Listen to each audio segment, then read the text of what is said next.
300 வருஷத்துக்கு முன்னாடி தான் தீப்பெட்டிலாம் கண்டுபிடிச்சாங்க. அப்போ அதுக்கு முன்னாடி வந்து மனிதர்கள் வந்து என்ன பண்ணாங்க, நெருப்புக்காக உலகம் முழுக்க இருக்கிற மனிதர்கள் என்ன பண்ணாங்க அப்படின்னா, அவங்க வந்து பெரும்பாலும் வேறு வழியே இல்லை, பச்சையாக தான் சாப்பிட்ருப்பாங்க. மாமிசத்தை பச்சையாக சாப்பிட முடியாது. நினச்சா வந்து இவங்க வந்து நெருப்பை பற்ற வைக்க முடியாது. பயங்கர மழை பெஞ்சிட்டு இருக்குங்க, பசுமையாக இருக்குது. கடந்த காலங்களில் பசுமையாக தான் இருந்திருக்கும். மரங்கள் இந்த அளவுக்கு வெட்டப்படலை. ஒரு எப்போ இயந்திர அறிவியல் தொழில்நுட்பம் வந்ததோ அப்போ மரங்கள்லாம் நிறைய வெட்டுறாங்க. அப்போ கடந்த காலத்தில் ரொம்ப பசுமையாக இருந்த காலகட்டம் இருந்திருக்கும். அப்போல்லாம் வந்து நல்லா மழை பெஞ்சிருக்கும். அப்படி இருக்கும்போது அப்போல்லாம் வீடு ஒழுகாத வீடே கிடையாது. அப்படி இருக்கும்போது குடிசையில் மனிதர்கள் வாழ்ந்தார்கள். மண் தரை தான் மனிதர்களின் வீடாக இருந்தது. அப்படி இருக்கும்போது மண் தரை உள்ள வீடுகளாக தான் இருந்தது. அப்படி இருக்கும்போது மழைக்காலங்களில் அவர்கள் நெருப்பை பற்ற வைக்க அவர்களுக்கு அந்த நம்பிக்கை வருது. எல்லாம் ஈரப்பதமாக இருக்கும், நசுன்னு இருக்கும். அப்போ என்னத்தை சாப்பிட்ருப்பாங்க? 300 தீப்பெட்டி இல்லாத காலகட்டங்களில் மனிதர்கள் எதை சாப்பிட்டார்கள்? அப்போ கண்டிப்பாக பெரும்பாலான உணவுகள் பச்சையாக தான் சாப்பிட்ருப்பாங்க. பசிக்கும், அந்த நேரத்தில் போய் நெருப்பை பற்ற வைப்பாங்களா, இல்லை கிடைக்கிறத சாப்பிட்டு பசியை போக்குவாங்களா?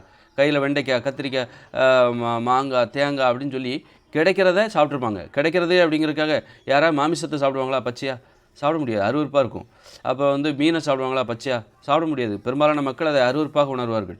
ஆனால் ஒரு சில நாடுகள் அதற்கு விதிவிலக்காக பச்சையாகவும் சாப்பிடுவாங்க. அருவருப்பான உயிரினங்களெல்லாம் சாப்பிட்றாங்க, கரப்பாம்பூச்சியெல்லாம் சாப்பிட்றாங்க.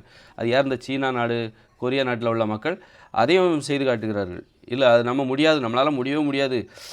ஒரு கத்தியை காட்டி மிரட்டினா தான், இந்த கரப்பாம்பூச்சியை சாப்பிட்னா தான் சாப்பிட்றதுக்கு அதுக்கு கூட சம்மதிக்க மாட்டாங்க. அப்படிப்பட்ட மோசமான விஷயத்தை சர்வசாதாரணமாக செய்யக்கூடியவர்களும் இந்த உலகத்தில் இருக்க தான் செய்கிறாங்க. அதனால் அதை வந்து மனிதனுடைய இயல்பாக எடுத்துக்கொள்ள முடியாது. அது கூட ஒரு மூட நம்பிக்கை தான். அந்த அளவுக்கு உணர்ச்சிகள் கெட்டுப்போச்சு. எது அழகு, எது நல்லது, கெட்டதுன்னு தெரியாமல் அந்த கரப்பாம்பூச்சி திங்கிறது. காரணம் என்னென்னா, அதுக்கும் ஒரு காரணம் வச்சுருப்பாங்க.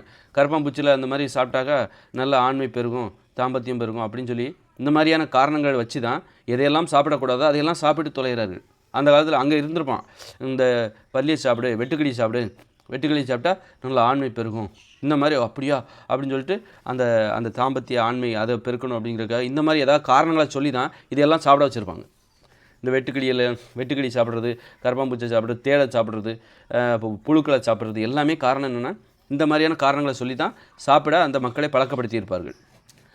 நம்மளாம் இப்போ நாம் என்ன பண்ணுறோம்? நாம் எவ்வளோ பெரிய மூட நம்பிக்கையெல்லாம் கடைப்பிடிச்சோம். இப்போ உதாரணத்துக்கு உடன்கட்டை, பெண்களை வந்து தீயில ஏற்றுறது, எவ்வளோ கொடுமை பாருங்கள். அப்போ அதையே செய்யும்போது அதே மனிதர்கள் செஞ்சாங்க. அப்படி இருக்கும்போது தான் அதுபோல் தான் இந்த மாதிரி புழுக்களை சாப்பிட்றது, வெட்டுக்கிளி சாப்பிட்றது, வண்டுகளை சாப்பிட்றது, இதெல்லாம் காரணம் என்னென்னா, இது மாதிரி ஏதாவது காரணத்தை சொல்லி அவங்கள அந்த செயலை செய்ய வைத்திருப்பார்கள் அப்படிங்கிறது. அந்த மாதிரி நான் எதுக்கு அந்த டாபிக் ஆரம்பிச்சதில்லை.